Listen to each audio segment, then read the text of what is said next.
Today on Place and Purpose, Greg and Obi are pleased to welcome for the first time in their program 2 guests to the conversation under the ancient grove of bay trees near the peak of Sonoma Mountain. Nicola Alexander and Lael Camargo are both the co-founders of Sonoma County's Shelterwood Collective in the Russian River watershed on the unceded land of southern Kashaya-Pomo. Shelterwood is a 900-acre indigenous, Black, disabled, and queer-led community forest and collective of land protectors and cultural change makers. Nicola is a forester by training and calling, and in addition to co-founding Shelterwood, founded Conservation International's Ecosystem Restoration Program. Lael is Yaqui and Mayo of the Sonoran Desert and champions climate justice through storytelling, having been named on Grist Media's 2020 Fixers list. It is with great pleasure that we welcome Nicola and Lael to the show on this, the last winter episode in year 2 of Place and Purpose. Hey, hello, welcome to Place and Purpose. We're back inside the cabana.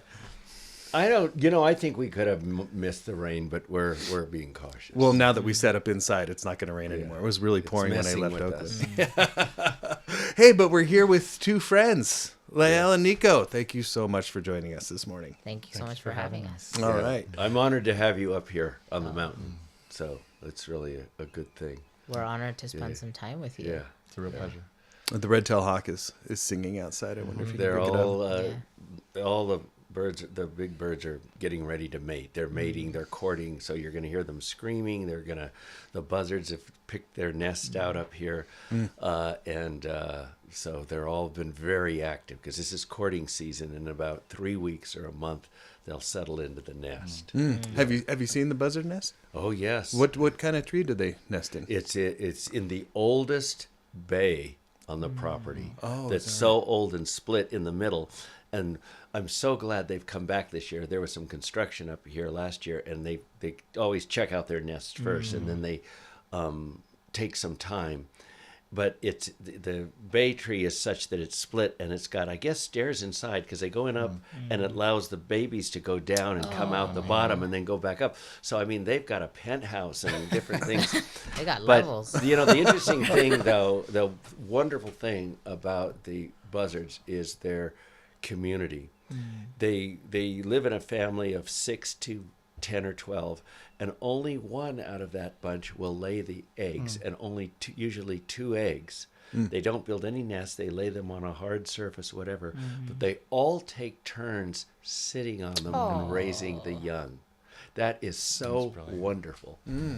Yeah, they're wonderful birds. Sounds like a queer community if I haven't heard of one. It certainly is. And, by the way, I've seen them share. Their favorite food, by the way, is a dead rattlesnake. So they will create a circle around a dead rattlesnake and let each one take a bite until it's gone. One will step forward, take a bite, step back. The next one will step forward, take a bite, and go back. So Good guidance. Yeah. They're really amazing creatures. And we just think they go around eating dead things, which of course they do, which is so necessary. But Yeah, they clean everything up. Very successful species. It's really interesting that they've been so successful where like the California condor certainly has not. A resurgence in the 21st century is certainly manifest, but turkey vultures. I mean, I recently read that there's an estimated 6.5 million turkey vultures across America, and that's and what an ecological service they provide. Yeah. And to see them, I was just, in Mexico, and to see them down there, I just felt a wonderful connection, But yeah, I think part of the problem with the condors is like with the bears and other big things, anything that's big, the colonizer had to somehow find ways to destroy or create a world such that the larger things and people couldn't survive. Well, the history of Paleo-Indian colonization has been disastrous for Pleistocene megafauna around the globe as well, right? I mean, that goes back tens of thousands of years. Birds of prey at Shelterwood. You have 900 acres. It's probably, I don't know, do you see many osprey up there? I haven't seen too far away from the river. Not close enough, or the ocean, because I like the ocean too. We have northern spotted owl. which has been a real honor to know that their territory or some of their habitat features are still there. So we're learning how to tend with them in mind. They're very sensitive to noise and to smoke. And they're courting now too. They are. Yes. Yeah. One of the things that we're starting to explore, of course, it's 900 acres, so getting to know that whole area will take many generations. But we're starting to think about how we track the success of our restoration practices over time. Yeah. And I just had this great conversation with a scientist and ornithologist at Point Blue, the nonprofit. Oh, yeah. And they're tracking bird songs as a way to see how the restoration practices are improving the environment. So instead of going out and taking pictures with photo cameras or whatnot, they're going out seasonally and just listening to the songs after they're doing burning or after they're doing planting. And that's how they're trying to see how the habitat is changing and becoming more favorable to some of our kin. What a wonderful way to do that instead of Yes. having to impose yourself in the environment. Yeah. Right, recording the soundscape. And of course, different successional post-fire processes attract different birds to different habitat types. Like in the snag forest, a snag forest is actually more biodiverse in terms of avian fauna than an old-growth forest. Exactly.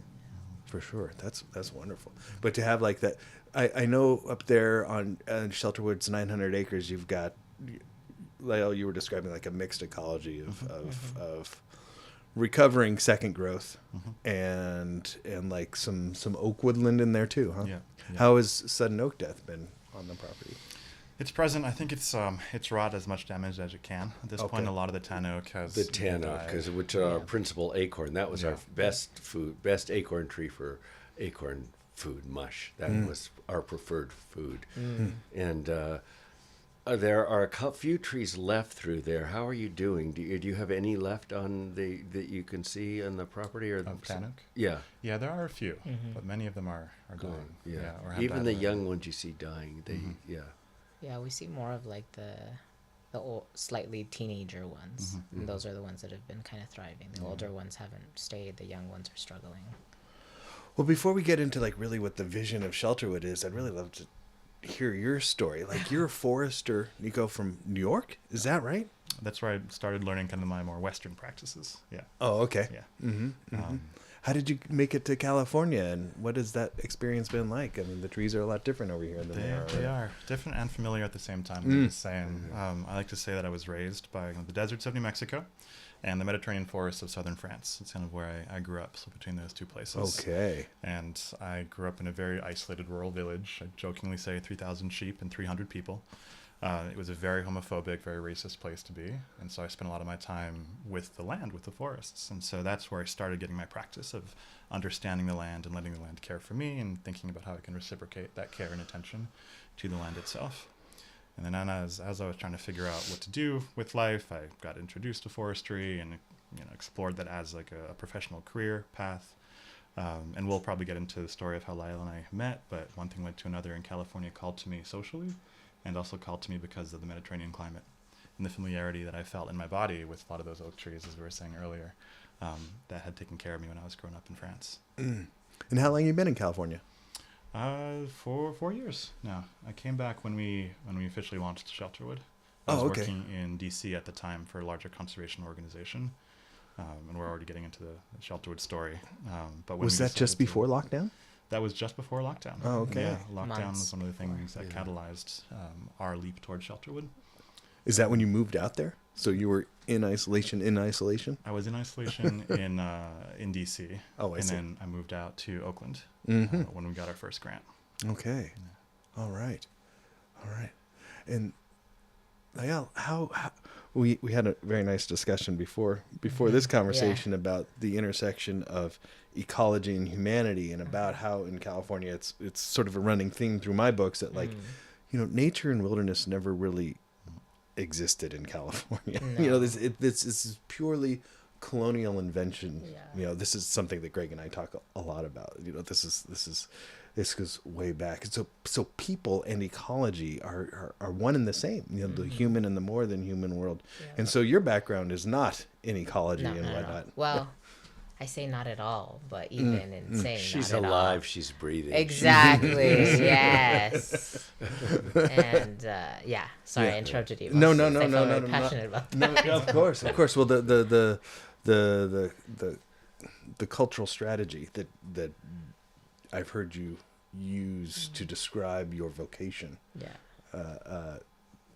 Describe how that led you to Shelterwood and Yeah. to what's going on now. Yeah, I mean, I feel like it was very interesting. I actually listened to the conversation with Eric Wilder last month, and I got the pushback around calling it story. Yeah. So, Eric, if you're listening, apologies, but I'm going to reclaim that for myself. Yeah. Is I identify as a storyteller, and I feel like I'm Yaqui and Mayo on my mother's side, and I do feel like my indigeneity, and as growing up in a very forced mixed culture, which is Mexican, that we have parts of ourselves that we've negated. And I feel like as a storyteller, that has been my reconnection to like my path as an indigenous person, which is like there's something about me that is the ancestral wisdom that's just like, here is where you need to use your power, which is your voice. There is no way you make money off of that. There's no way you get a degree in that. There's no way. If I have been lucky to find mentors and people who have felt that same spirit call to them. Yeah. And so one of the people who I'm very fortunate about, which you've crossed paths with, is Fabiana Rodriguez, who is a mentor and a good friend of mine, who is an artist, but she's also a cultural worker. Yes. And seeing her in her path and telling her, the first day we met, she said, so what do you want to do? I was at a Christmas party. I happened to be invited, that she was hosting, and she said, what do you want to do? And I said, I just want to be able to highlight that the violence that's being done on women is the same violence that's being done to the earth. And she just took me under her wing, and through that I learned that I was a storyteller. I'm a filmmaker. I now know that I'm an artist, even though that doesn't feel quite culturally aligned. So what that's meant is I have found my way through organizing and social movements to find the power of where storytelling has been lost and needs to reclaim its place in our social advancement. So when I look at the ecological connection of that, it always comes back to land. That was my big motivation to doing this work with Nico, is we have to be in relationship with the earth. There's no if, whats, or buts about it.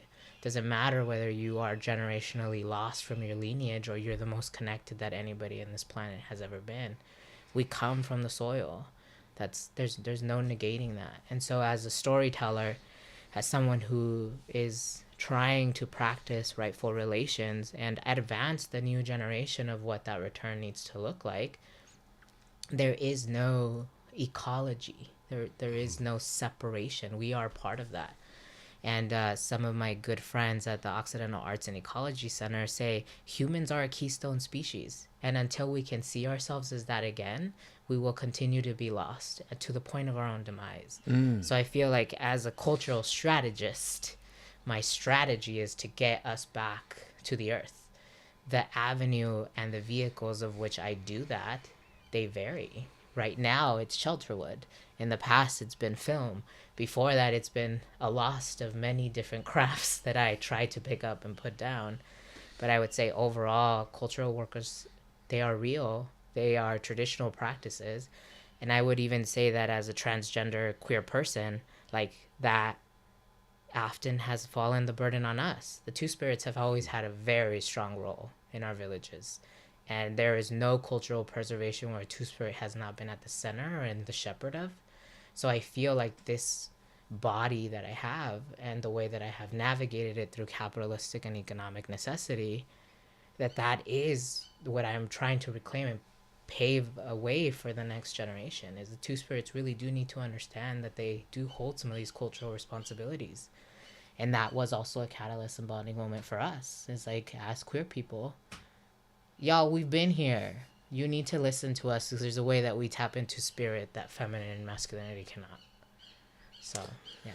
Tremendous. Well, I have to say, first of all, thank you for all of that. But let me nuance the thing about story. Oh, please. Yes, because I think what Eric's my cousin. Yes. So I think what he meant, and again, I don't want to presume to speak for other people, but what I understand is there's the Western notion of story is that it's something fictional rather than something real. And so what we're saying, what I think he meant is that all story is alive and real. It's not fictional. We're kind of bound and stuck by language. And remember, as human beings, we don't have great wings, we don't have great claws or teeth. The only thing we have is story. That is true. And so that is our power. That story is our wings. Story is our legs. Story is how we know anything. And so a story is how we remind ourselves of what we have forgotten and what we need to remember and how we need to get back. And also how we undo stories that have shaped us that destroy us. So we need all of those things, all of these stories. I feel my own life work has been about that. And one other thing too that I want to talk about, queer people, transgender people, in indigenous communities, particularly in California, we were honored. In fact, up north in certain communities, I love this idea that in order to become one of the most powerful shamans and doctors were queer people. And people were even faking they were queer so that they could get into this. So it was all kind of a different turnaround. And I'll tell one story real quickly about the Santa Clara missions, which shows you the cultural blindness and horrible. They're the Padres, if nothing else, they were good at keeping records of what went on.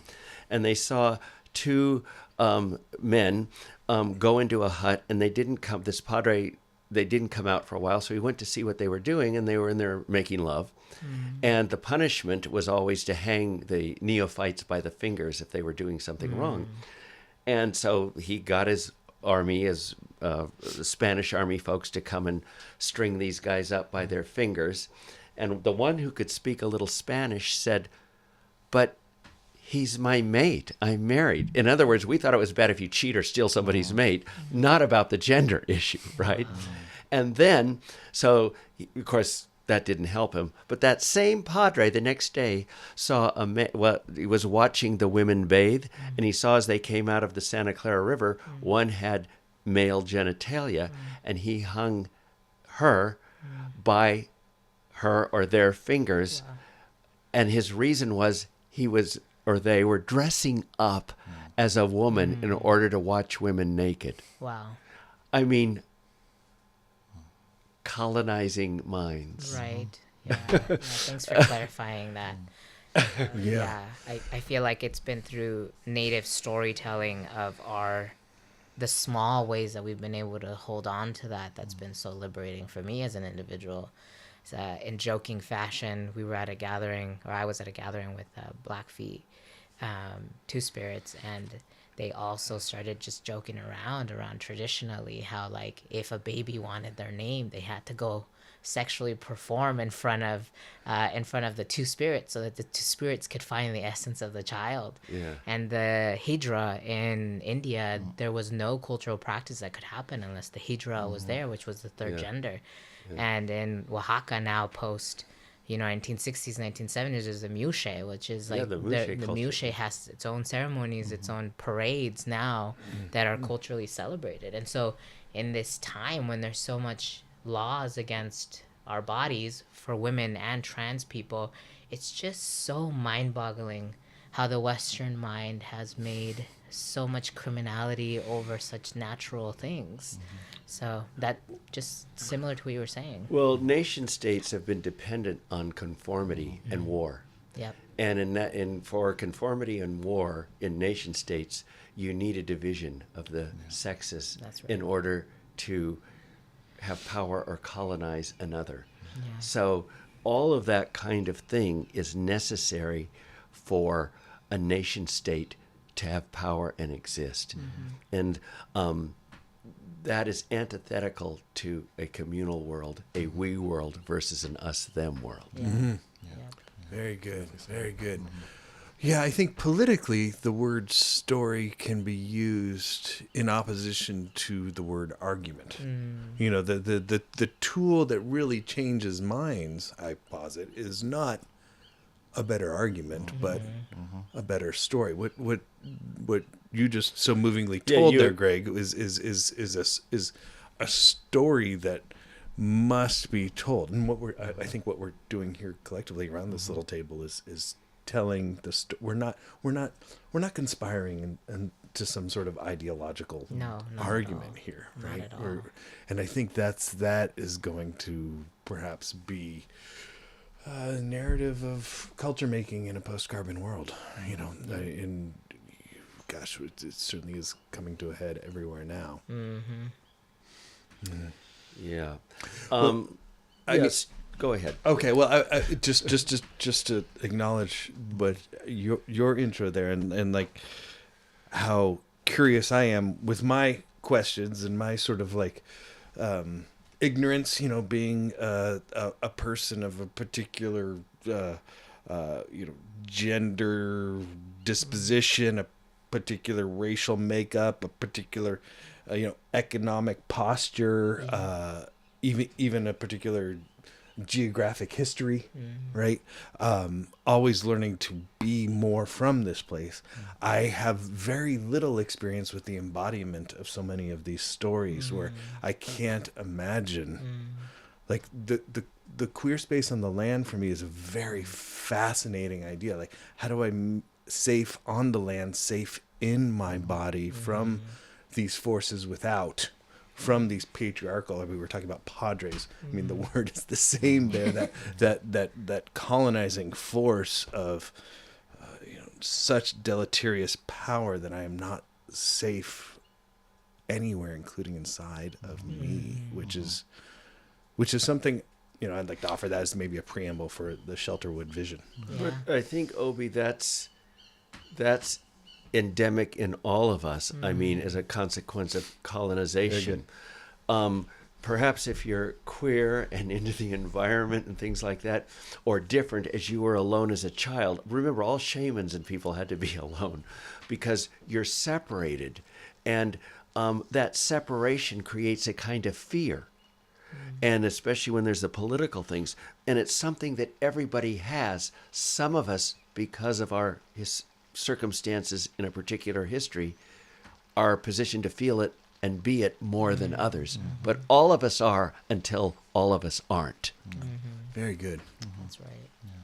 Yeah, I feel like since having the privilege and the humble honor of stewarding a forest, I feel like it didn't really click what the highest level of undoing to really be connected. And for me, I can only sum it up as the undoing of the patriarchal system and the patriarchal ideals. And the ideals really are focused around domination and control and individualism. That like my opinion is supremacist to anybody else's opinion. And the way that I view the world is inherently the priority, and that as my body and born in a male body, that therefore I have that allegiance and I have to be the one that everyone has to follow. And that you are right, that isn't all of us, because some of us have been conditioned to shapeshift into taking that over, and some of us have been conditioned to put our head down, to let that domination continue, because that was how we survived. We all survived under those same systems. By hiding. Yes. And so when I went into Shelterwood, it really hit me in the face that was the key to being in deeper relationship with the natural world and to actually live out our vision. Shelterwood was created because Nico and I found the symbiotic relationship between cultural organizing and land stewardship. That dance is going to be a dance that's going to happen forever. It's not going to end whether our bodies are here or not, because that's what's been paved out, and that's what that 900-acre forest chose for this lifetime for us to do. And so when we came together, which was in a hot tub, a naturally made hot tub, that's what, the spirit in that moment brought to us for us to carry forth. The time and place that it took, how fast it happened. Wait, there was an actual hot tub was involved? But it was a natural hot tub that was Like a made hot spring. in a temple. Oh, I see. Oh, okay, So very it was good. like it was like cement walls. You pour fire underneath. Like we were getting and testing everything. We didn't know if we were gonna come out scalding, and so, and that's what birthed our dream. That is what birthed this. But, you know, what we really created was a place that is holding many things, which is a queer sanctuary, forest restoration, healing, community building, the revitalization of indigenous cultures and a new culture. This new world that we are walking towards, whether we know it or not, is just so unknown that it just merits the question of how do we stay in faith and hope. And I feel like that is what we as a humanity really need to start leaning into, because it's gonna get darker before it gets brighter. And I think Shelterwood is aiming to be that sanctuary, not just for humans, but for ecology, for species, for trees, for the smallest bacteria and fungi to the biggest of, you know, our predatory species. And in that, we really do stand proudly in being the first and the beginning of who knows what that may be. And so we weave in as many relations as we can, and even in our young startup, we know that the feat is hundreds of years. And I think that's a humbling part of Shelterwood, is that we never start something knowing that we're the ones that are going to finish it, but we're still striving to do it right, because even in that humbleness, we're catching up from 5, 6, 7 generations back. And we know this because we feel it. Are we trying to scientifically write the reports and know how to fundraise about it and talk about it in a way that is ecologically understood or measured around carbon? You know, the language that we have right now is so limiting. And even in that, and claiming that we are a cultural community, the opportunity is open. Yeah. Because other people have to use that language before me. So what tribes have multiple words for tan oak? What tribes have multiple words for water, snow, ice? Like, what tribes and languages have actually more ecological literacy over some things over another? Something that's really exciting about my native tongue on my grandfather's side is that how we relate to each other actually precedes language. A child would not call me if I had 2 children and they both identified differently, they would have different names for me, even though technically I would be their parent. And so the way that some languages are built are inherently queer. My grandfather's language, it's actually deploys from ecology and very fixated on gender. So I can be called by 2 different people of same relation, 2 different things. And that to me is phenomenal. So when do we start to weave that into this new world? Because that return of language is a return of culture. And that is the small flashlights that we're going to be gathering to walk through this dark path. Yeah. Interesting. Well, incidentally, you mentioned tan oak. In our language, it's chichkale, which is beautiful tree. Yes. But that's the only word in Kashaya I know. Shishkali. And I tried to tell it to you earlier, and I kind of butchered it. I passed the test, so you could see if I was a fake. I bet you're good. But of course, my aunts and everybody say, "Oh, you speak Indian like a white man." I say, "Come on, you have an accent. Help me."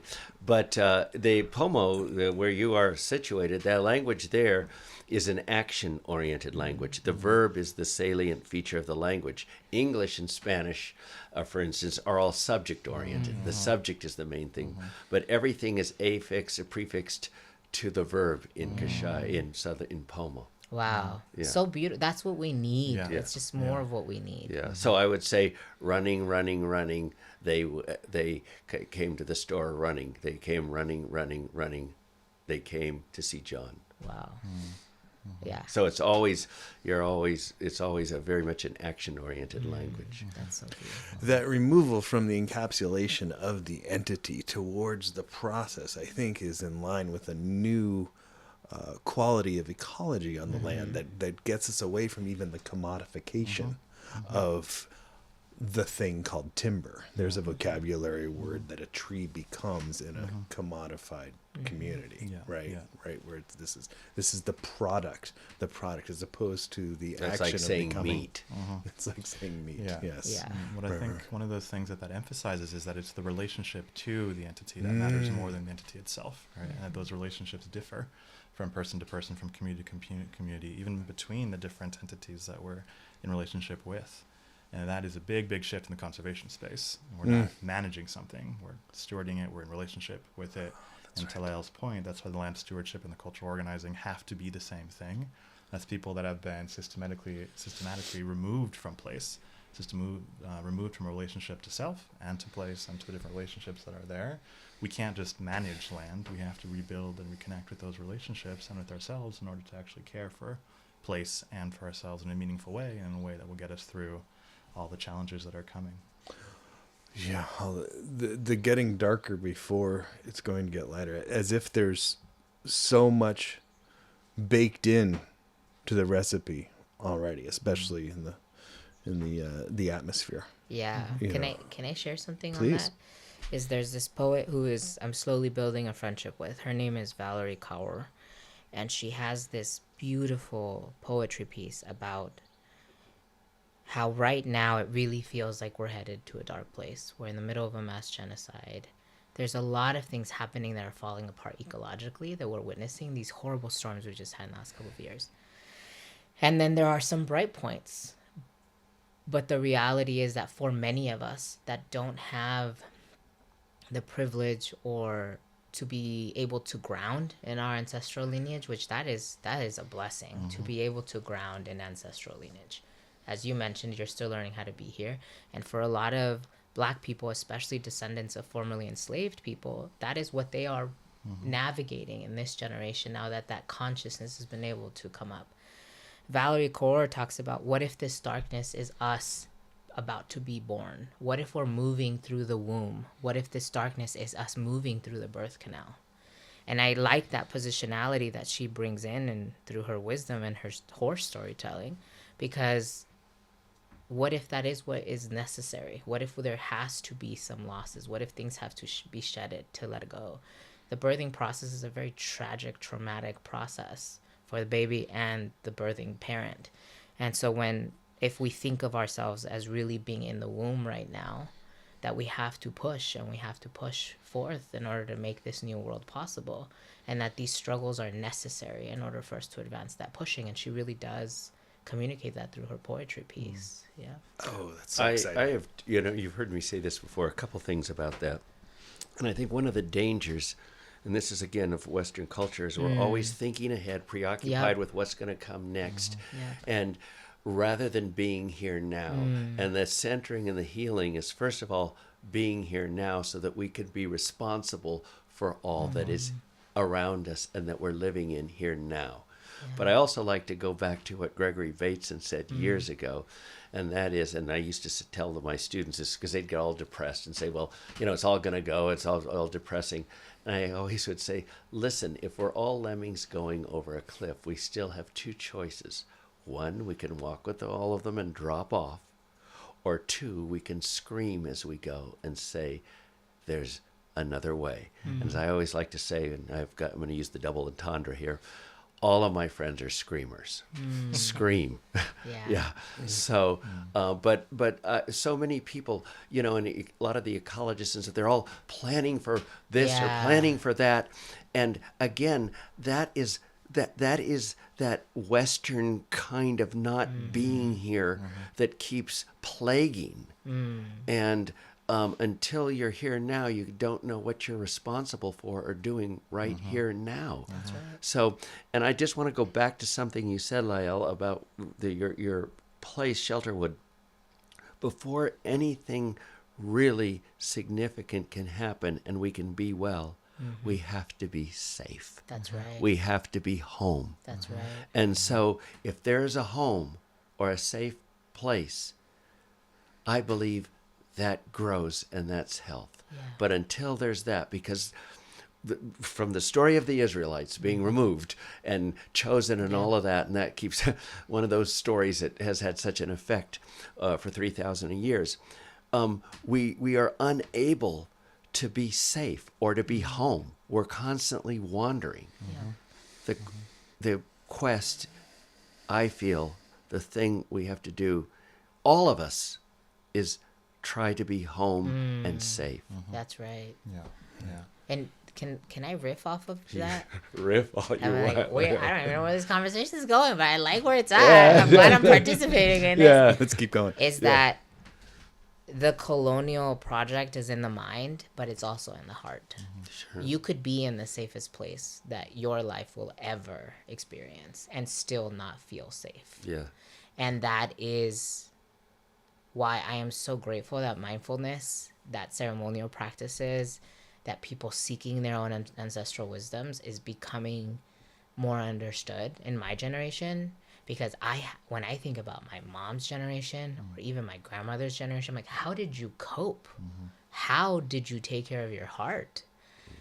Because we are creatures of habit to our own demise. We will replicate unsafe patterns because that's what we're used to. It becomes home, and that's the that danger. Becomes home. Yes, my family, as I say, my family, because there's been so much trauma. As soon as things get peaceful or calm, They get uncomfortable. we get uncomfortable. We got to create some problem. Yes. Somebody's got to go to jail. Exactly. Something has to happen, right? And the story is one that's really simple. And when people say, "Why can't Indians or Black people get over it?" Yeah. And I always say, think about the 12-year-old girl who's had an abusive father or stepfather who says, "I'm never going to marry a man like that." Yeah. She's 16. She goes to her first dance. There's 100 guys there. Who does she pick out? The one that's just like her Because father. she's home. Yep. Our emotional stuff before language is deeper than our intellect and guides us. And it's about undoing that, which is what you're talking about, the heart. Home is where the heart is. I'm not good at taking care of my heart, and now I mean that like on a more than physical level. Like this is just because I think if I'm to understand you right there, Greg and Lael, the screaming posture that I've spent most of my life in as a non-Indigenous person, as one who's attempting, as I say, to like stop colonizing myself. You know, how do I be at peace with racial history? How do I be at peace with what has happened? There is no peace, right? And so in my maturity, I'm hoping, and this is the reason why I make these giant books, right? That I'm attempting to sing and dance more than scream, in an effort to take care of my heart, because anger threatens to rip me apart, limb from limb, you know. And how do I reconcile? I guess I'm just speaking from myself here because that's all I can do. Is how do I reconcile the fact that I am here with an amount of loathing for particular realities about how I did get here. Right. And there, I don't think it's a destination. It's certainly, it's a verb. It's relationships, which is the study of ecology, which is just the study of relationships between biotic and abiotic systems. And, I'm finding some startling things. Like, I think what we're exploring here today and what we explore in this ongoing project that you and I have going on is this celebration of diversity in all of its forms as a pathway towards resiliency, which I think is probably an ethical vision for stewardship on the land as well as in any sort of social community. There's so much juiciness there. I think I want to pick up that thread, but quickly acknowledge one of my favorite words is responsibility. One of my academic mentors, someone who I admire deeply, Donna Haraway, talks about responsibility as UC Santa Cruz ability. Yes. And by the way, I'm sorry for interrupting you. Oh, But no, go we ahead. can dance back around. That's how conversations flow, right? But in order to be responsible, we have to be response-able. Yeah. To your point, we have to be at home. We have to be able to respond to situations that come up. I like it. And that can't be if we're constantly in crisis. If we're constantly screaming, we can't listen. If we can't listen, we can't dance. We can't find joy. And if we don't have the joy, then there's no world building. There's no world visioning that can happen in the present or in the future. And I think for us, that's where queerness becomes such a powerful magic that we play around with, because queerness exists outside of dominant systems. World building. Are you building worlds? I think we are. I think we all are. I think we all are. And I think that's something that's incredibly important, to be able to imagine a different way of moving, a different way of being. And that's the storytelling, again, coming back around. If we are so constantly responding to crises, to hurt, to the stories about abuse that we carry within ourselves, and can't think of another way of being, then we are just going back to replicate the same old systems. We're animals cornered. And a cornered, frightened animal does not respond in a natural way. No. Beautifully put. Beautifully put. Yeah. And that's we're a nonprofit, so we have to do the fundraising dance and all of that magic too. And one of the things that comes back around is always, well, what's the impact? Shelterwood is 900 acres. You're 5 people living on the land. What's the impact of your work compared to the scale of the challenge? And at the end of the day, it's creating a small little bright ray of sunshine, a flashlight, a light in the dark, that can model another way of doing things, another way of moving in relationship to ourselves, to each other, and to the land, that can hopefully be used to, even if it just inspires one person, if it helps another generation of folks think about moving differently, that in and of itself is impact. Because we've created a new way of relating that people can hold in their hearts and in their minds, and the fullness of themselves, to be able to move slightly differently. And that's meaningful. Of course, there's, we're restoring habitat, we're sequestering carbon, there's people coming through every day learning. But at the end of the day, we're creating a new story that people can relate to and carry with themselves. Yeah, I don't know how the story exists in a very novel context, for sure, but you're attending to a very old story at the same time too, isn't it? It's like there's this relationship with time, which is really interesting. Talking to a couple of people who are very much invested into this multi-generational thing you've got going on. When we're talking about the desperation of the future, or foreseeing the future across this like landscape of dancing variables, and emergences and that kind of thing. Like, what can it be?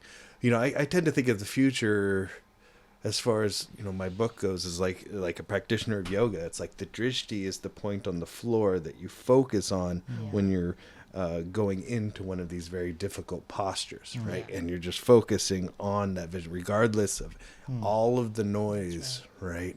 And so filtering out that, it comes at a cost too. Right? Yeah, and I feel like this is back to your diversity kind of concept, is that there's a very unnatural way of homogeny, and like very unnatural. I don't even know if I'm like, is it hegemonic or homogeny? Hegemonic is one, right? Hegemonic is one. Yeah, so there's something unnatural of hegemonic. There's something very natural of homogeny. Very unnatural of hegemonic, because the idea that one idea, one perception, the Western world has dominated the global economy, and the economy is really the systems and the management of how we relate to each other, everything from currency to extraction to domination to what we're trading, what we value. And that has now created a crisis. And some of my mentors say that what we need to do is to take our power back, is we need to shake up that crisis by bringing in biocultural diversity. The idea, and this is all, even as it comes out through my tongue, it feels very white, but the essence of it feels very spiritual. But the biocultural diversity is really looking at how humans as a keystone species fit into the natural world. That in order for us to find a balance of this ecology, we've had to prioritize certain species over others because of histories and years and generations of understanding what that prioritization does to the ecology. What is the best benefit that has for us as a keystone species, as good stewards of this place, and what is the benefit it has to the rest of the natural world? The problem is that 200 years ago, the prioritization has been capital growth. So the biocultural diversity is no longer in balance. It is now a tiered system where humans are on top, and the only thing that matters is what benefits us. And so when I think about what is going to create this new world, it really isn't about creating a new world. It's about creating new worlds. A world where many worlds can exist and coexist. So something that might feel precious to Nico on the 900 acres might not feel precious to me, but why would I impede that work if it's not bothering me?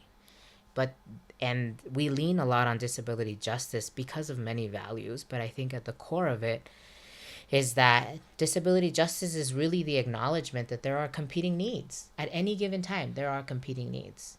The ecology has a competing need with us right now. We want to be in that field, but it is sporadically telling us it might rain, so we chose to be in here. So the need, that one, is our need to stay dry and our need to fulfill this podcast and why we're gathered here in discussion. And disability justice teaches us that everything and everyone has a need. Can we elevate that and be in the reality of complexity? Some needs have to be prioritized of others at certain times. At other times, those need to be deprioritized. And that is the balance of biocultural diversity. That is, as the Zapatistas say, a world where many worlds can coexist. And that is the natural way. That is the indigenous way. That is our ancestral way. If you're a human here, those are your natural ancestral ways. As nobody went around being like, you're doing that wrong. Here, let me show you how to do it. We went around being like, oh, that's very interesting. That's not how we do it. Why do you do it there? Curiosity has been eradicated from our social formation. And it is ingrained to us through Western schooling that if you are curious, if you are creative, if you challenge the order, then you are a problem. So we've all really, that's what we're undoing at Shelterwood, is that we're trying to navigate the validations of the Western world and learning how to talk the conservation talk, learning how to talk about the value of what we're doing. And in there, we're trying to weave these new languages, these new cultures, the reality that my idea is equally as valuable as Nico's way of thinking. You have opinions, Greg, they're equally as important. And that we have lost our way to be in circle, in collaboration, and the valuing of many different things. Because when we get there is when we will be able to recognize what is actually harming us. Well, I also think, though, that Very good. it's a different way of looking at the world. Being reminded that you're not the center of the universe, That's number right. one. And that in all of our stories, they tell us every time you've forgotten that, you're going to get in trouble. And every story tells you you don't know everything about anyone or anything. That's right. And so That's what all the stories in your books are about. they're all that's what I've been taught. And just to give you the most cursory outline of what our indigenous culture, as I understood it, was about. We were, the California Indians were always seen as the dumbest Indians because we didn't have what the Europeans valued, which was organized warfare. That's why the Plains Indians have always been seen as the most intelligent, because they had organized warfare. We were much more subtle. We poisoned you. You died the next day, or your aunt dropped dead. And we were constantly reminded that I have songs that are good and things that are good. But if you stole from me, or if I was a woman and I was raped, if I had to go hit you or physically hit you back, that would indicate I had no spiritual power or no connection.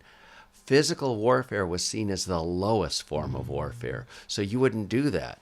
And so you would have things that would, my songs, for instance, if you had done something to me or do something, your child or somebody you like would maybe drop dead the next day or get sick. And the ethnographers saw that as cultures predicated on fear and black magic. No, it was a culture predicated on profound respect for the other.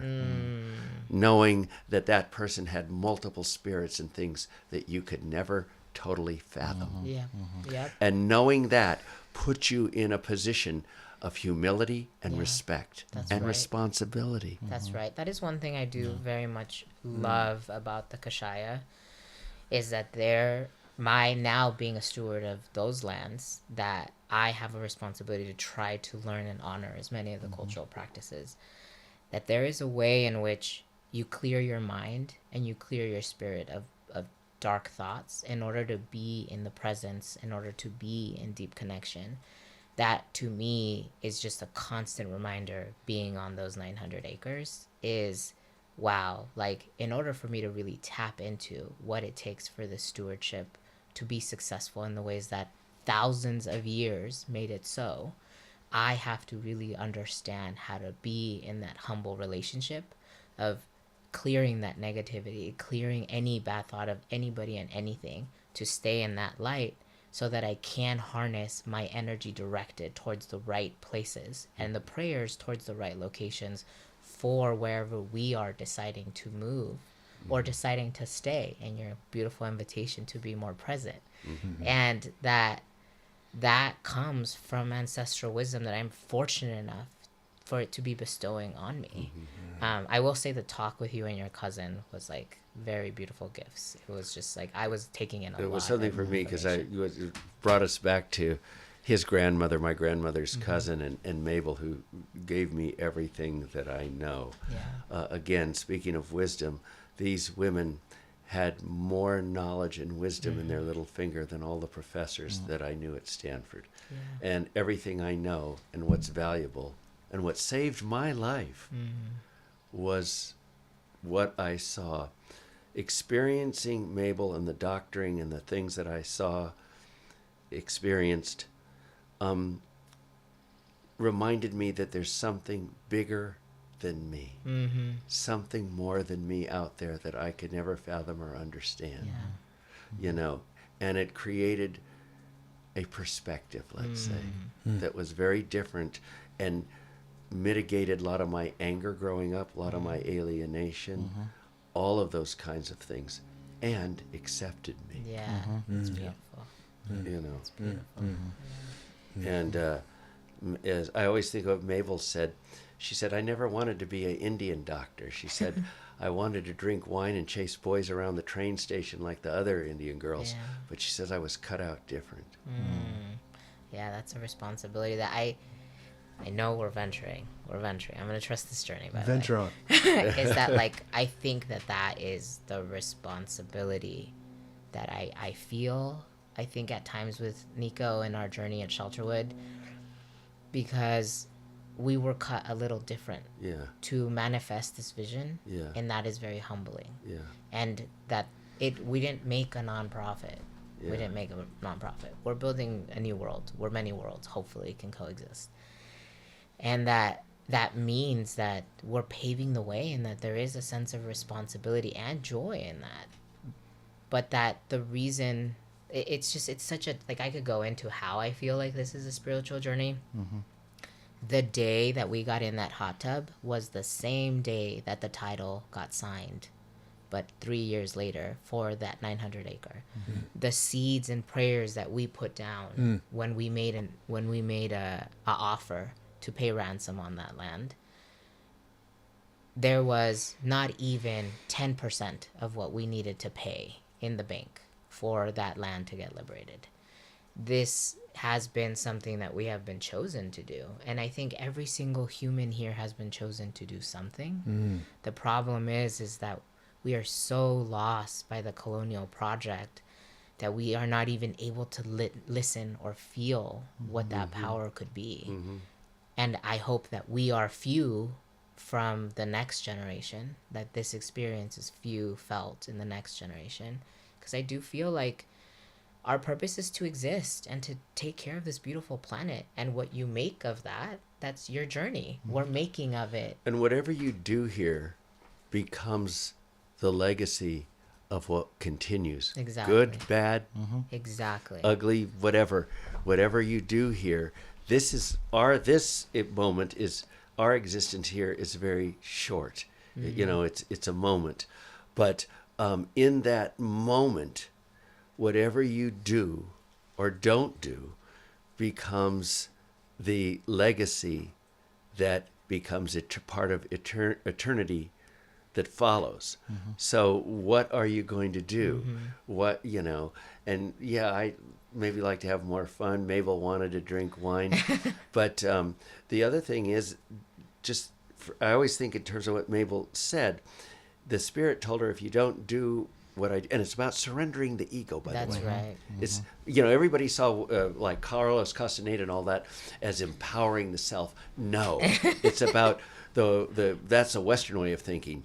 It's about surrendering the ego, and Mabel had to surrender the ego, in my words, but it's about doing that. Once you hear that voice, if you don't follow it and do what you're supposed to do or here for, you will become sick. It won't be good. It won't be bad. You have once you understand a responsibility, That's right. you either have to enact that or live your life running from it. That's right. And running from it will become dis-ease. That's right. Yeah. That's right. That's what I believe. Wasn't Carlos Castaneda Yaqui? He wasn't even Yaqui. I think he was Spanish or something, Yeah. Mexican, but he wasn't Yaqui. But he went there, and We don't claim him. yeah, he did this medicine. Well, I loved it. I always tell the story. I went to UCLA, and people found out I was Indian, and they were all reading. I'm dating myself, Carlos Castaneda, and they find out you're Indian. They expect you to have a vision on the spot, and I thought, these kids are friggin' crazy. I've been trying to get away from this crap all my life, and these people want to get into it, And no, I mean, if you see people suck, your aunt and other sucking diseases out of people's bodies and Yeah. all that kind of thing, and you see bodies raising up and all these things that are, I know issue scientists have a very hard time believing, but as my aunt says, these Indian things are kind of kooky. I grew up as a kid wanting to be normal, Yeah. or colonized, and that wasn't normal, Yeah, right. And so, and I was scared of it because you saw a lot of stuff that, yikes. And I had an old man in the neighborhood that was gonna, teach me how to poison people and how to use love medicine and get what you want. Of course, Mabel McKay said to me, I went to her and she says, don't do that. You'll be stuck with the person. And then she told me all the reasons why that's bad, trying to manipulate or get something. And she said, you're good looking enough. Try the regular way.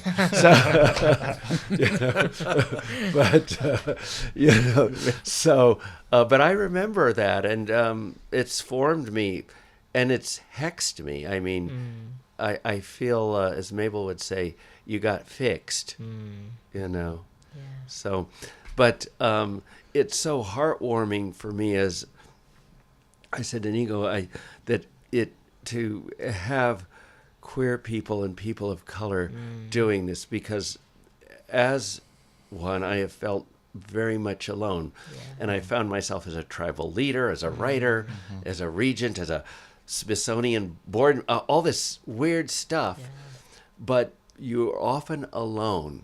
And the most important thing, what I dreamed of when I started becoming serious, is being back with the land and doing things. But maybe Mabel said I would be a leader among the people. Maybe I had to do this. And wherever we are, whatever we're doing, we have to take on that responsibility and do the right thing. That's right. Wherever it is. If it's running a damn casino, how do you undo what casinos have been about? Everything from transgender beverage servers to taking care of your folks, to taking that money and using that for transformation. Whatever you have, you've got to use in the ways that are doctoring. And I'm somewhat envious of you. I always feel like, they did a shortcut. They got right to it. Well, we couldn't have cut the corner if it wasn't for people like you. So Yes. we know where this is going. And you know what? The next generations, they're gonna cut a sharp corner and be like, it's gonna make my eye cringe a little bit. So thank you. Thank you for what you do, and thank you for being accepting who and what you are and letting that be your power. It's a challenge. It is. It isn't easy, and I worry things might be going in the other direction, But, I say to myself, go ahead, get me, I'm not afraid. That's good. But it's complex. It's a system that is emerging in real time. So one direction might not. Our inability to sort of reconcile what direction things are headed in general might be. What happened yesterday in the election? Impossible to look predict. what's happened. 68% of Republicans in California say that they'll vote for Trump even if convicted. Who's around here? But I'm not scared. I think the point of complexity is an interesting one because it gets to diversity. Ecologists call it simplification. A simplified ecosystem is a fragile ecosystem. It's brittle. It's not, and this is what homogeny might actually encourage, right? This simplification of visions of languages. Certainly, that's what we have. A history of here in the California floristic province, like the most diverse language shed in North America at time of contact, for sure. Yeah, there were more languages spoken here. The diversity of all language families found in the New World are found in represented in some form in California. The word respect is very interesting in your relationship to how that was preserved, right? Because you had these cultural islands in effect, where these languages were able to mature, develop, and exist for millennia on end inside of these little microcosmic worlds, right? The world becomes philosophically a rather cheap thing that comes and goes. The homogeny, the simplified view of the end of the world is something that makes no ecological sense. Not at The all. world doesn't end, right? But worlds come and go. And making the world safe worlds of connectivity between spaces, this liminal space that Shelterwood collected represents between habitat spaces, say, or even like there's almost like a queerness of wildlife, right? Endemic wildlife, and I mean that removed from historical notions of. I mean, queerness itself is a rather queer word, because it's not necessarily about sexuality at all, but rather a attitude towards normal Difference. extraction-based concepts of what resources are.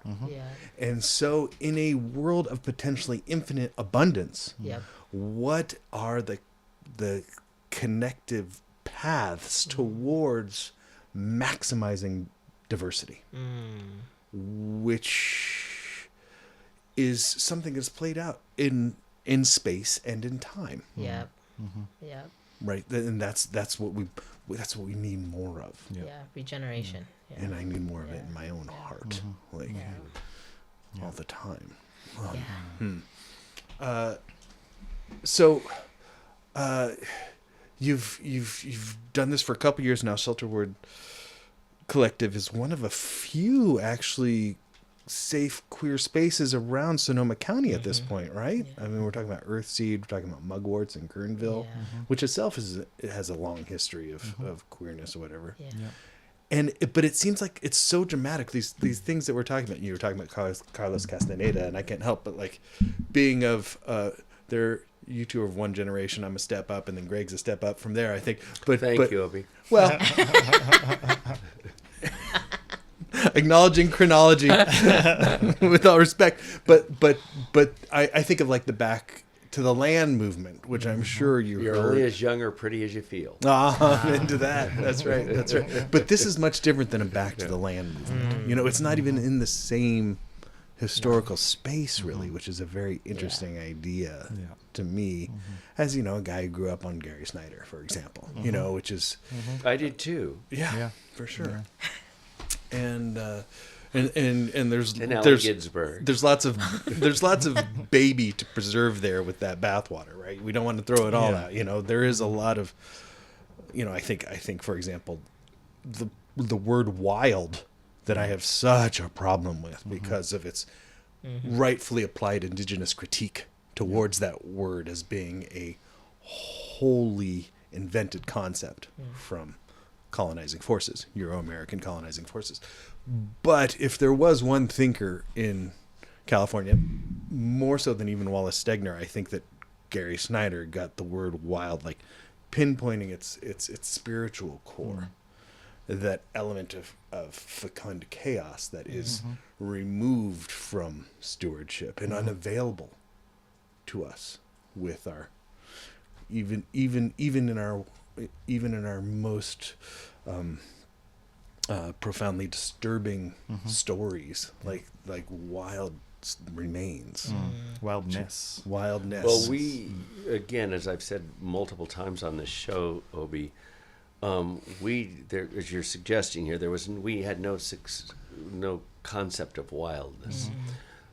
But the world became wild to us once it was untended and then unrecognizable. Yeah. Remember, the landscape is our Bible, and features of the landscape that we tended, respected, walked by, thought about, became the mnemonic pegs on which all our stories were told and who we are. Right. You undo the landscape and it becomes unrecognizable.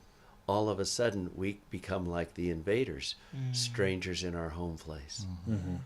And so it's the wilderness or wildness is something untended, unappreciated, ignored, Right. and it creates problems.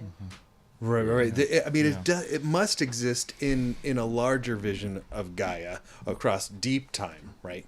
Existed in the fifth mass extinction, and it'll exist again in the seventh mass extinction, right? Apart from all anthropogenic, apart from the anthropos, right? The force upon the Gaia that is deforming it in such ways now that are recognizable everywhere. Yeah. I like to think of wildness as being a little bit of that chaos that allows us the humility to know that we're never going to be able to control life in those ways. Okay. But there are non-human kin do an amazing job at tending land.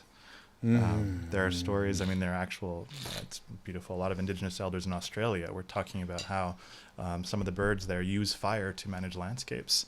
And of course, Western scientists were like, no, it's the Aboriginal folks who would do that. And they just discovered that actually, birds will pick up after a lightning strike a piece of burning stick and move it around and use that to tend the landscape. Yeah. Yeah. So- Flush out the prey. Exactly. Yeah. So there's, again, going back to relationship, there is always a connection between all these different species. There's a dance that's constantly happening that is shaping our landscapes Very good. around ourselves. And sometimes we as humans have a role to play, and sometimes we don't. But acknowledging that we cannot control the outcome, right? All we can do is dance with the elements that are there. Yeah. But there's wildness amongst us too, where you can't see. I tell the story, and it's a true one. As Mabel would say, whether you believe it or not, it's true. And I had ripped my quadricep and was pretty much homebound. And there was a bobcat that kept coming to the door all the time and bringing liver and things and dropping it to me and looking in the window all the time.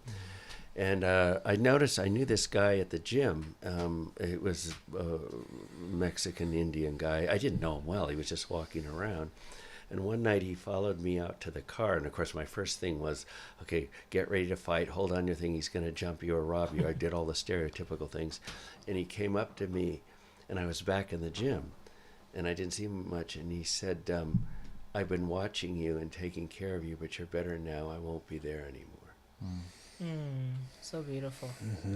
So Beautiful. What's wild? Yeah. And I feel kind of similar, like a gaze around that is like, even in the forest, when I'm in the areas that haven't been tended to, it's just an evolution. It's a phase. And I don't feel like, oh, this is untended to. I understand the historical scarring. I understand what it should look like. And I also understand that this is part of our history. This is history undoing itself, and that there's something beautiful in the observation of what happens when you don't do something. That if you hurt yourself and you don't tend to it, I'm actually repairing an injury on my leg that started by poor development of my glute. That I don't, that how does that happen? How do you degenerate one area and then all of a sudden everything else gets messed up? So there's something beautiful about being able to witness where we are now, because even though these storms right now feel very heavy, they feel unknown, and some people might even be like, well, wildfires, wild this, unnatural this, and that in that experience, I always go to, well, this might be the best it is in my life. And so learning how to appreciate where things are now, I think is something that the wildlife often teaches us. When we are not involved, who else steps in? What are the things that you can observe about how that's been taken care of? And it isn't just physical form, it is spirit. Maybe when the native people moved out of the forests, or were forcibly removed out of the forest that we take care of now, what spirits were then called in to take care of what areas? When fire roams through here, which is created by man now mostly, when it roams through here, even if it's unintended and it does have casualties and really horrible repercussions, what is it trying to do? It's trying to heal. And so there's just so many ways where the world is actually always in balance. We just get glimpses of different parts that need a little bit of extra help. And where we are as socially connected humans, are we able to step up in that occasion? Yes. Where's that rupture that needs to get healed? And I feel like coming back to our project, like that is the dance that we are in. Like I cannot tell you how hard it is to do this work. And it isn't hard because taking care of 900 acres is a lot of work. It's hard because us humans, we're in this dance with the natural world to unwild ourselves, accept where we are now. There's Turkey. Thank you for the abundance gift. And Well, they're back. and so like in that is like, to unwild something is actually to start to see it as natural and to really find your way of engaging with it. Well, Mabel always used to say, people used to say, well, when you pass away, what's going to happen to the spirit? And when they cut down the trees and all that, what happened to the spirit? And she used to laugh. She laughed. She said, spirit ain't going to go nowhere. It ain't going to hide under a rock. It's here. Yeah. Yeah. Yeah. It don't go nowhere. It's here. It's all around. Open yourself to the fluid world. That's right. That's right. I mean, I've had some encounters on that land. They are there. I have been woken up. Right now, I'm in Bear Kele. people in Wallapoo. Oh yeah. Do you know? Oh, I want to hear more about that. Oh yeah. But right now, they got I'm in. my cousin and a couple others of us. But What do the Kashaya call it? Kele? Is that Kela what- when you're on when menstruating. you're I'm on Kele. Okay. And when I have been in Kala before, and I have said I'm gonna do something that I know I should not be doing, you sure bet somebody always shows up and tells me, "What the fuck are you doing?" Yeah. So I, as someone who has a womb on these lands, I have been learning a lot about what the fuck I'm supposed to do and not supposed to do. Apologies for my French. And so like these spirits really are in play. They're in play. Whether... There's some real practical stuff. Sorry for interrupting you No. again. Who got your cousins? What are you saying? My cousins? You said the bears got your cousins? Wallapoo. But, okay. And again, one of the things is, people always say, a lot of my feminist friends in the past said, oh, those Indian cultures were backward. They were anti-feminist, they were misogynist and all of that because of the Keller rules. But there was a real practical side to this. Well, the real practical side. Listen, when we didn't dominate the land, when there were more grizzly bears here than us, and bears can smell blood 100 miles away, and cougars to this day, you must be careful if you're out there, because they smell blood, and they react to that. And so, also, it was a wonderful time for women, because they had to be waited on for 5 days a month. They got to be together in one place where they were protected and safe and didn't have to do anything That's right. except talk amongst themselves about their power and what they were about. We call it a vacation, queen for a day for 5 days. And, I'd like that. I feel discriminated against. But, I don't get that. I don't get 5 days off. But it's again about the power of women and a kind of profound respect. But there was that practical aspect that people kind of forget. And if nothing else, even though today, as with Jewish people not eating pork, it had its reasons in those days, it's a reminder of certain responsibilities for the land and for yourself. Yeah.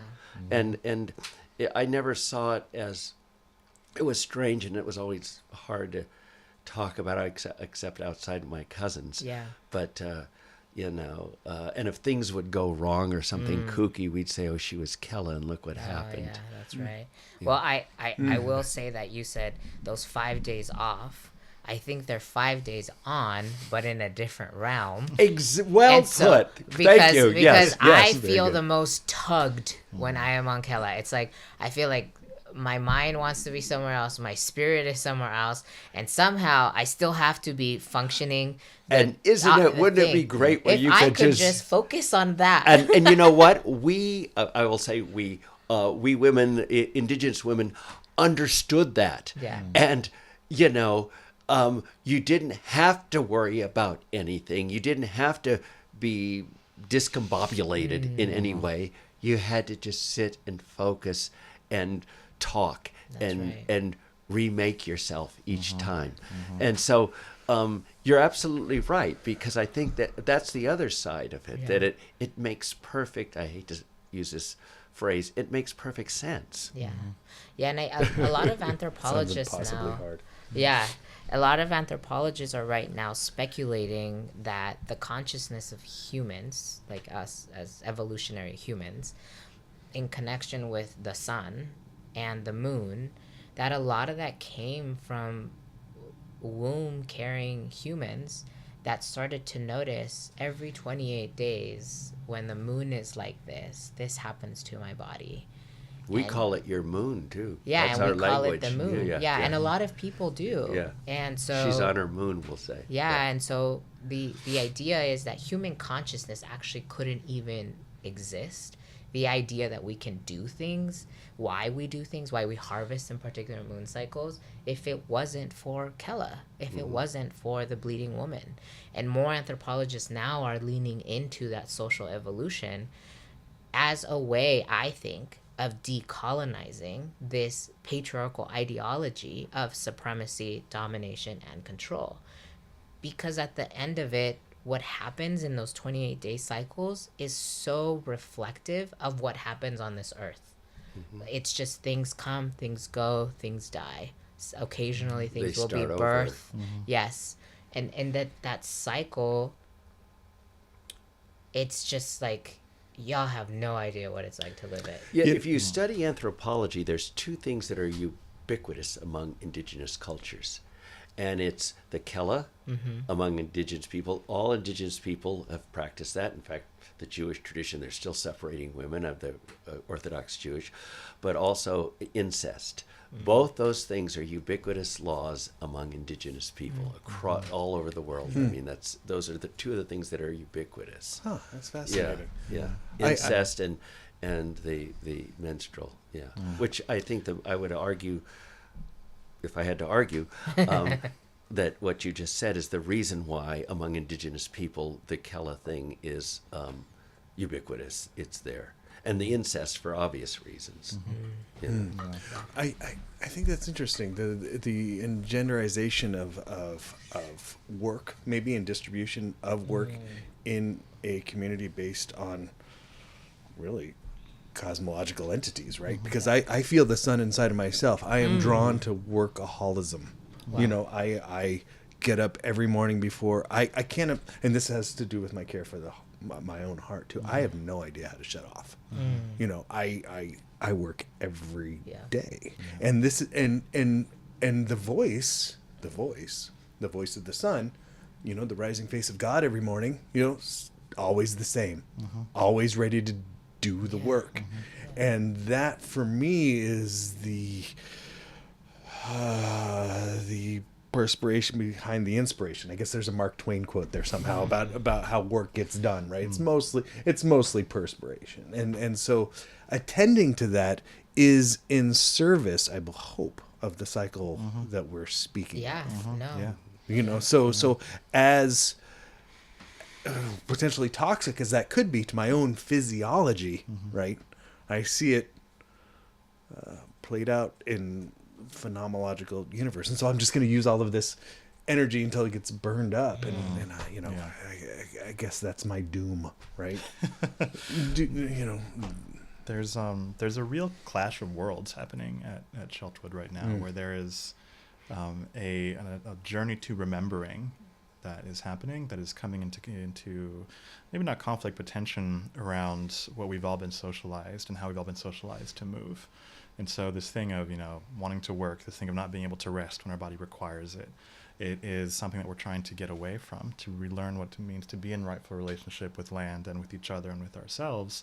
That at the same time, there's this, patriarchal, racialized, capitalist system over here that is looming that we're in dialogue with. And we're trying to get away, but we know we have to be in relationship with it right now in order to function, in order to bring in a new generation of folks that want to learn and want to be a part of the community. And so when we're thinking about different worlds, there's those two worlds, or that world here, and then all the different worlds that we carry within ourselves, that we are trying to figure out how to weave, how to compost. It's how to compost, because that world is beautiful. There. The elements have to get taken apart and reconstituted in different ways. Nothing ever dies; it just gets recycled and reused. But that's something that's a tension that we There's feel. a lot of work before that homeostasis could be Exactly. realized. There's a lot of front-loaded cost of opportunity there. That's just work. I think that the point is, though, ultimately that sacrificing health towards industry is a mindset that I've got deeply programmed inside of me. Well, and that, Yeah, and I'm also on that tread most of my life. But a lot of the ways I look at it is it's my form of addiction to avoid what I don't want to deal with. right. My family patterns, most of my family, all of my family's alcoholic, addiction issues. And I always would say, well, I'm not, but all I do is work. And if I don't work, I start having withdrawals. But again, it's part of the bigger system of what we're talking about, the capitalistic system, which is about production. We have become the chickens, the eggs that were produced. Remember the eggs, and don't get me going on the farm stuff, but these chickens that are in houses where the lights are on and given hormones, where normally it would take 5 years or 6 years to get the eggs out of them, they get them out of them in 8 months, and then they compost them. Right. And the cows, the same kind of thing, where it's all about profit and productivity, to the demise of the animal and the health. I have a mentor who's really helped me think through. We're really talking about the praxis of labor, where labor is an ideology. The idea that I can exchange my physical activity for something. It's something that's existed for eons, whether that physical activity is a spiritual practice or whether it's a tangible exchange. And so I have a mentor who has really said, he said, what is causing the climate crisis right now? What is the thing that is being taken? And everybody would say, well, oil. Oil has facilitated the exasperation of building railroads, cars, tools. It's the extraction of oil. And he says, no, it's the extraction of people. There are individuals who really believe in their accumulation of wealth and power, and it can only be achieved through extracting of people. And you do that through racialization. There are people that are more valuable than others, so I can extract from the ones that are less valuable at a higher profit return. And we are existing in that reality right now. We are indoctrinated into exchanging our labor for our livelihood. The problem is as to what you were talking about is that you work and you feel like you can't stop. I do believe that there's an engendering there that hasn't gotten resolved. But I don't think the engendering is negative. I think that I'm a newlywed. I've been married for about 1.5 years now. Oh, My wife and I are thinking about having a child. Congratulations. Thank you. We've been thinking about having a child. And with that, I have had to come to reckoning about why husbands exist. Husbands create the home. They make the bed. They create the safe environment for the next generation to come in. That is a lot of labor. That is sun up, sun down work. That is, it doesn't stop. But the fruit of it is what you're creating, the next generation. You're creating that safe, nurturing space. And so I do think that there is an engendering natural way of harnessing the natural or socialized motivation to be productive. However, we have lost the wisdom that motivates that. We have lost the guidance of femininity. We have lost the guidance of life. We have lost the guidance of the land to be motivating that. And my mentor always says, you never stop working. Even when you're resting, you're working. You're working towards your rest. Your heart's always beating. Your blood's always flowing. So this idea that labor can only be valuable in a commodifying setting, that's the Western thought. Labor is always prevalent here. There are many things working in this room alone to sustain this conversation. People are working on listening. We are working on talking. The earth is working on holding us. And so it's unfortunate that labor organizing has started to make it so that we have to work their system for us to gain our rights, when there has to be a liberation of accepting that we are bodies that are here to work, but what we work to, that is the biggest question. That's what has been stolen from us. And so I'm just so grateful for the teachings of some of my mentors that really have made me feel okay with the fact that I will work a lot. And sometimes I will work more for my self-preservation than for the necessities of what's needed in that moment. But that there is a necessity to our existence to be making something. There's so much, even if the making is sitting still and listening and generating ideas, that we're always making. We're such children, humans. Wonderful. What a wonderful note. Mentors. I have a great announcement to make here. I'm on my phone because I'm texting with my producer right now. So she's, questions are coming in or whatever. But first, the winner today of our giveaway for Place and Purpose, you can go to placeandpurpose.live and you can sign up on our email list, and we draw a name every month for a copy of one of Greg's books and a copy of one of my books. And today you get this awesome Shelterwood Collective tea infuser coffee maker. Oh, how cool is that? I Nico know, has it right? here. Little filter inside of there. And the winner is one of my dear mentors. Totally random. You didn't And rig yet, it? perhaps You didn't not. rig it? As we're established. I didn't rig it. No. Call it Yes. Her name is April Funky. And she lives in San Jose. She was my first painting professor at UC Santa Barbara. I got into UC Santa Barbara in 91 as a biology major. And I was filling sketchbooks left and right. And April was my first painting instructor. She has a painting hanging right now at the Wayne Thiebaud Museum in Davis. She was trained by him, if you remember Thiebaud's cakes. Like, she has an eye for seeing things. And so even this idea alone, like, April taught me how to paint. She taught me the mystery of the color wheel and doing, finding, like, if you look out here now, we're looking at the color green. We're actually looking at about 40 different colors, right? At least. What if we were to isolate all of those colors and pixelate them and able to reproduce them in pigment? And that's what she taught me over months. She gave me my first and only F at university. She gave me an F. I was at home playing drums and painting and couldn't make it to class. But I turned in the assignments. Anyway, April, who's a big Grateful Dead fan, I think that I'm still close with her on Facebook. So to have her name come up here, Nice. she was one of the April, thank you so much for your support. Mug, April. Yeah, that's right. And look at the journey, the path that Isn't that funny? brought that moment in class to here. 30 years ago, it's true. 30 years ago? Yeah, UC Santa Barbara in the early 90s. Do you go to know Santa what school. Cruz? I taught there for 4 or 5 years. I I attended that school. designed the EOP SAA writing program there. Oh, what? I got I was admitted right. through EOP. I designed that writing program, and I had my first master's from Stanford, and then I was an adjunct lecture, and as I call it, a junk lecture, and I realized I'd have no power in the university unless I got on a tenure track, so I went back to Stanford and got my PhD. That's awesome. I went there for my undergrad. Yeah. And now I'm familiar with the chancellor there because I meet with them with the Board of Regents. That's awesome. I miss that place. Well, I think we're going to close this conversation down now. Shelterwood Collective. That's Lael right. and Nicola, thank you so much. Sorry we didn't really talk a lot about our work. Oh, But I it's on our think we website. didn't talk about anything but Okay, great. We did, because the work there's no separation.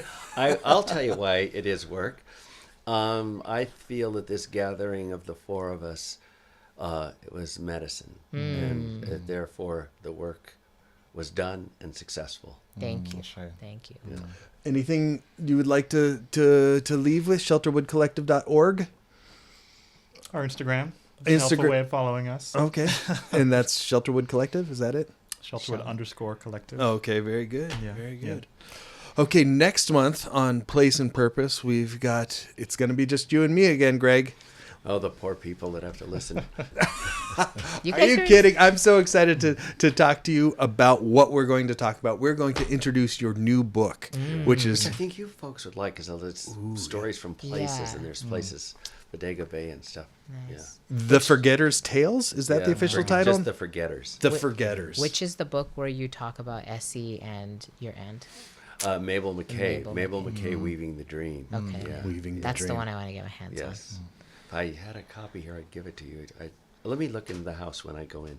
I'll see if I have one. on. That's the one. That's on that. Thank you again so much. Thank you for Thanks having for me. reaching Yes, out. indeed. I Indeed. had so much fun. Yeah, Yeah. thank What did I you. do? Thank you for driving coming here. We're used to it. So I'll probably come at some point and invade you. Please Please. come. I really want to. Yeah, let us Yes. We would love that. The last time I was up in Cazadero, I was a young man messing around, getting in trouble, but it was great. Oh, let's tell those stories after Come- we end. come get in trouble with Alrighty. us. Yes. From yes. Place and Purpose, thank you, Yes. everyone. Thank Thank you. you, Yes. Obi. Thank you. Thanks, everybody.